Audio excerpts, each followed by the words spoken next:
Welcome to the podcast Of Course They Make Me Crazy. It's about crazy family stories. We all have one, right? More importantly, it's for those of you living with someone who suffers with a mental illness.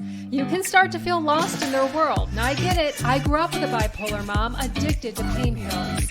Hoping the stories shared here will help you through difficult days. It's not all serious. We laugh and joke too.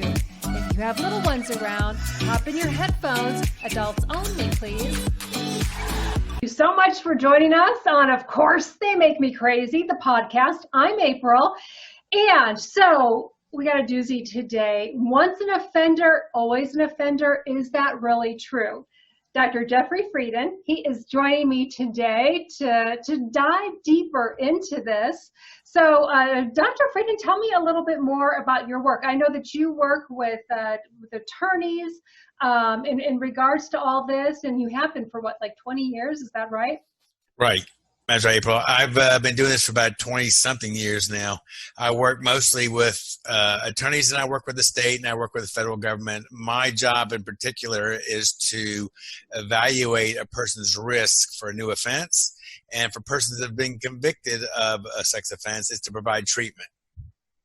All right. And so I was reading today, and we talked a little bit about this, and I don't know exactly where I got this from, but it was saying that sex offenders, and you don't refer to them as that, and we'll get a little bit into that, but that they offend like 300 times before they are seen in court as a first-time offender.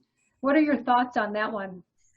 That's a large number, and I work mostly in the scientific end of it, the data behind it.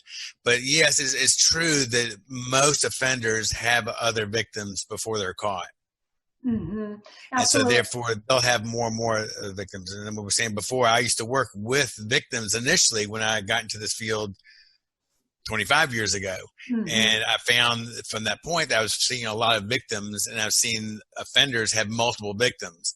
And that's when I left the victim treatment field and went into work with offenders to try and put a stop to that. Interesting. So, you know, this podcast, it focuses on people living with people with a mental illness or struggles, or because when we live with them or we love them, we also have to deal with the sometimes the chaos that they cause in our lives, and it's just a trickle effect around for everyone, really. So when a mom or father or maybe a grandma, a family member, when they are struggling with something, maybe their son or daughter, who knows, has been an offender, husband, grandfather, grandmas, I don't know. I don't want to leave anybody out. And they want to bring them back into the home. Some of them probably think to themselves, like, if I just love them, if I just forgive them, if I just show them that, I'm here to support them, they'll reform. Right. What are your thoughts on that? Well, April, let me tell you some of the data behind this. And when I say data, we have literally hundreds of studies about offenders so we can understand them and so we can make determinations of a risk rate if they're at risk. So the data shows that 85% of persons convicted of a sex offense, once caught, never offend again, no matter what we do. Jail treatment. So only 15% will reoffend. So the question we have to understand or have to ask ourselves as an evaluator is, how do I know you're in the 15% or the 85%? And so we have to look at risk rates. And what we're seeing now, let me back up for a second. The common misconception is once an offender, always offender. And you hear that a lot. You hear it not just with people talking to each other, but you hear it in legislative issues. The Supreme Court actually has had two rulings on what we call involuntary commitments. And what that means is if you've got a sex offense and that particular state, there are 14 states that have this involuntary commitment, if they feel you're still going to reoffend, that once you flatten your time, you still go back into jail past your time. Okay? And the Supreme Court based this on erroneous information from 25 years ago that once an offender, always offender. And what we're seeing now is We see a lot of brain scan studies, PET scans. And we use those studies at first to see where the brain activates and what's causing things to activate in feelings. So in heterosexual love, man and woman love, we see it light up in a certain part of the brain. We know that activates it. We see the same thing in homosexual love with man or girl, meaning that it's a biological product. It's not a choice. You've heard that before. Everything's a choice. It's not a choice. And what we're seeing now in persons that have pedophilic attractions or attraction to children, we see the same thing. In fact, it's so much ingrained now where we see the biology that there's actually a group of people, an association of persons that righteous offenders they don't offend, but they're attracted to children. They've got a problem. They realize they're attracted to children. They don't act out on it because they know it's wrong, but there's biology behind it. So we see more and more about biology. In other words, I have an attraction. Now, acting out on it is a completely different story. Okay? Right. You still make a choice on that. Okay. So we talk about mental illness, which is interesting. It's still relatively new, but science is science, and you see a lot still of the old time therapists or old time studies. Even the American Psychological Association, until recently, had a tough time with that. So they would not recognize until recently the brain scan study. So we see a lot of that where it's biology. It's like any other mental illness. It's, if you would call it mental illness, it's biology root based. Absolutely. Interesting. And so when you were working with the families and trying to deal with what they have to deal with when one of their loved ones has either been offended or one of their loved ones is an offender, what were some of the big struggles for them, and how did they get around and return to, I guess, a healthy lifestyle for themselves? Returning to a healthy lifestyle is obviously difficult, especially if the victim's inside. So let me just give you some more statistics behind all this. 96% of persons that have been victimized know the offender. This is not a case where someone goes behind a fence and grabs somebody, even though those cases exist. Yeah. So 96% of the people that have been victimized know the person that's doing it, whether it's a family member or not. Interestingly, the data shows that if a family member is the person being offended on, you have a lower rate of reoffending than if I had a stranger. So if I was an offender and I had a stranger, my rate would be higher to reoffend. So actually, it makes it safer. So the question becomes to reunification. There's several facets in that. First, everybody's got to make some choices. Do they want to reunify? Okay, and it becomes a problem because if I'm the man, and men tend to be the predominant gender in this offense, a lot of times they're the main breadwinner. So if they're out incarcerated or if they're not coming back to the home, how does the family survive financially? So that's one thing we have to look at. The second thing we look at is the victim. The biggest problem with being a victim is the loss of power. It's been taken away from them. So the victim's got to decide if they want to do that. And then it becomes another dynamic because if you got a child who's the victim and mom wants to have back in the house, and there's a lot of dynamics there. So what we found is a protocol of entering back a reunification into a home is treatment, sex offender treatment for men. What we see is a genuine reduction. If 15% reoffend, we get that number all the way down to 4% if they successfully complete sex offender treatment.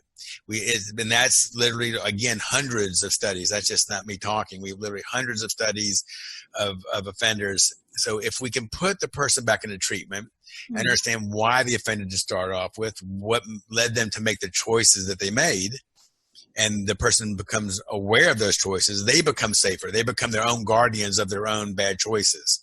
Yeah. And then it makes it easier for the family to accept them back into the household, assuming the family wants them back. Do you see that a lot of times the family does want them back, or do you see that they, wish them the best and still reach out to them, but, live separately?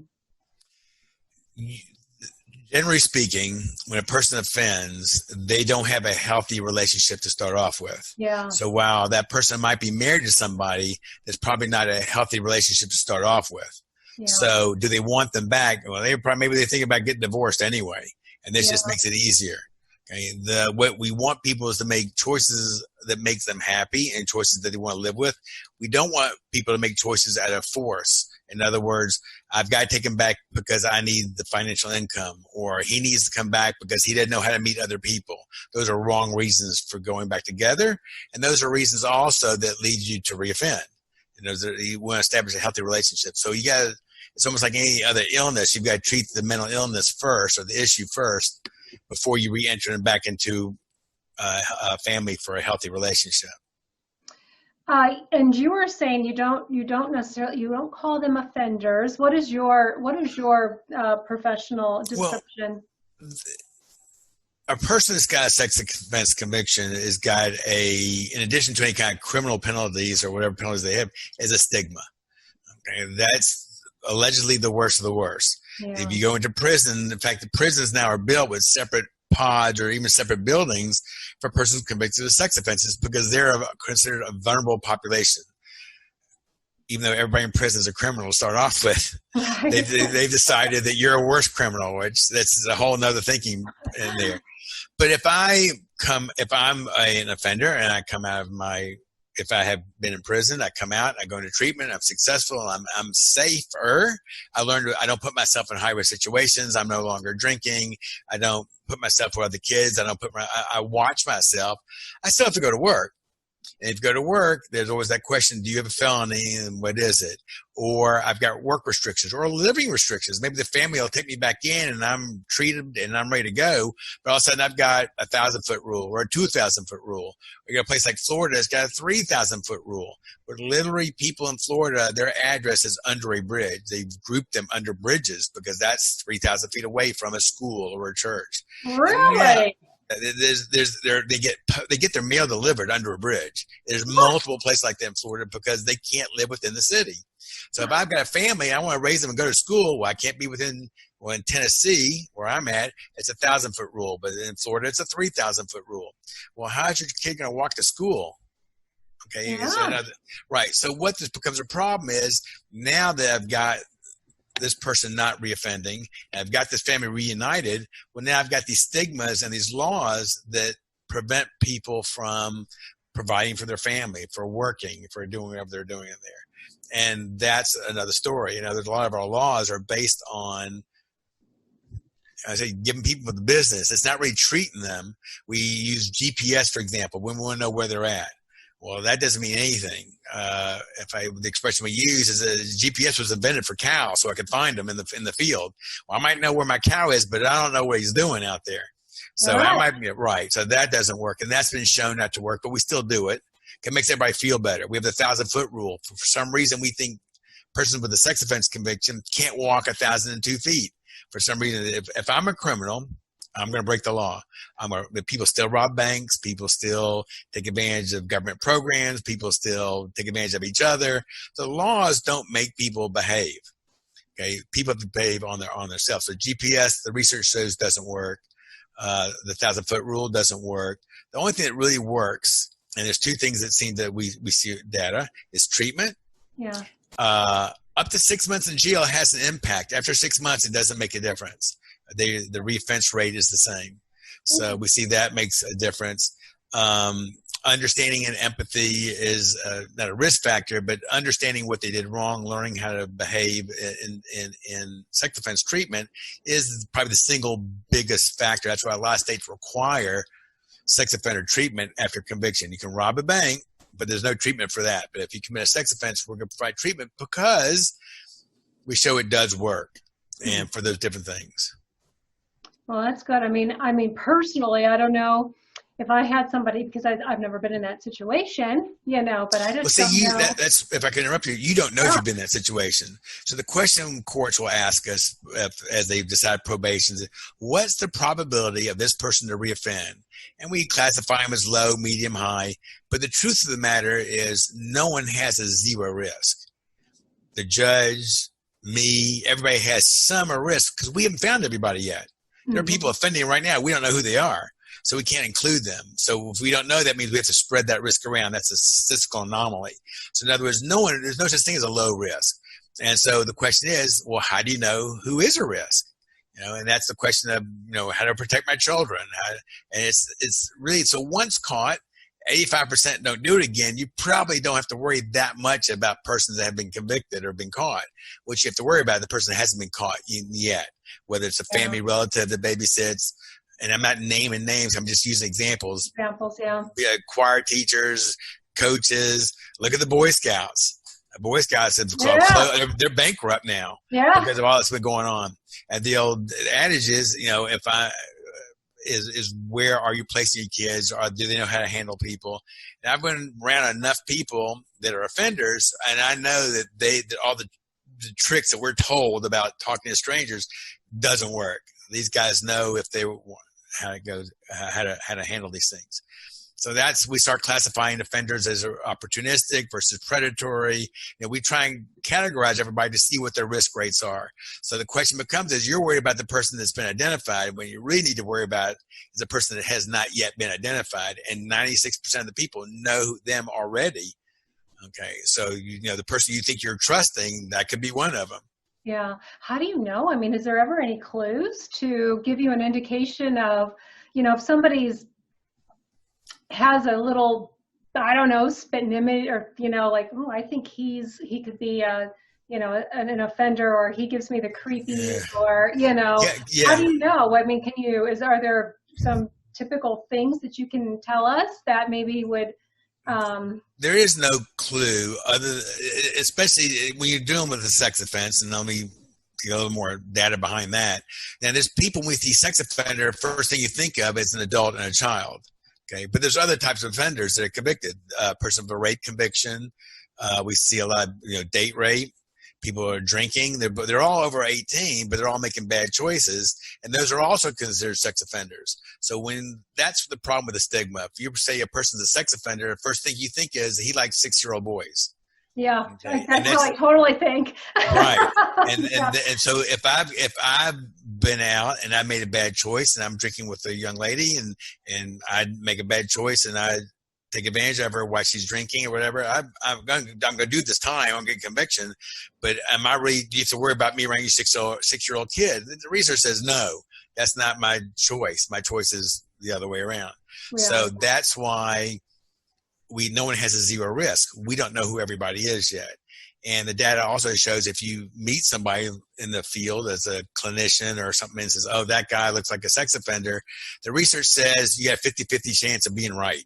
In other words, it's chance. And we use data. We use a lot of tools and instruments and testing to determine what a person's predilection is, to determine a person's desires, any deviant behavior, deviant attractions, those type of things. And then once again, deviant attractions are not a problem. If I don't know what your audience is here, so I don't know how far I can go here. Oh, we're going to find out what Jeffrey likes. Right. But if I am into bondage, and be tied up, and we're two consenting adults, and we have code words, and we are comfortable with each other, that's fine. Yeah. The problem is, though, if I'm kidnapping people and I'm still doing this, now I got a problem, because now I've crossed the line. I'm willing to act out on that behavior. So just having a deviant attraction doesn't make you a pedophile. What makes you a pedophile is pedophilic attraction, biologically, why I'm attracted to that person, and acting out on it. Okay, so every time if you're walking your kid, it's what a cute little kid. If you're in my field, the first thing you think is why you're saying that. We say that all the time. Right. So how to protect your children is a whole nother episode, I guess. But we're dealing with the person that convicted of offenses. It goes across race, creed, color, national origin, income levels. You see him with the Epstein case. He's hanging out with the big people, and there is no type or typical person. Okay, so what we find is they have multiple offenders. If you look I use Jeffrey Epstein just as an example right now, is that he was a convicted sex offender when he got caught the second time. Yeah. He was already on the registry. So the registry doesn't work either. And that's the third thing I was going to tell you about the GPS, the distance. The registry doesn't work either. Just because you're on the registry doesn't make you not do anything. Absolutely. But it does put a stigma on you. If you're on the registry and everybody can see it, okay, well, do I want to hire you to work or drive my truck or something like that? Yeah. Yeah. based on the stigma. So just like mental health, sex offender behavior, we see a lot of it in biology, and just like other mental health issues, it has a stigma behind it. People look at it and say, you've got stigma, and then the family, how they live with it, how they accept it, and how other people accept it is something we're still working on. Yeah, I mean, just with the Epstein case, those girls are all, much, much older, and they're just, they still have not been able to heal from that happening. And you see the Jeffrey Epstein case also, you have female offenders there also, which people think they're surprised by, but we've got prisons for just female offenders. Mm-hmm. Especially when you get to trafficking and things like that of humans, that you see a lot of females that are into this. Not a lot, but you see a growing number of females that are convicted of these sex offenses also, and they're also on the registry, and they're all. There is so much more that we could cover with Dr. Jeffrey Freiden. Don't worry, he'll be back on soon. But in the meantime, if you have any questions for him, you can contact him at drjeffreyfreiden.com. I'll have his website in the show notes as well. Thank you so much for joining us on Of Course They Make Me Crazy. And if you have a story you'd like to share, you can email at ofcoursetheymакemecrazy@gmail.com.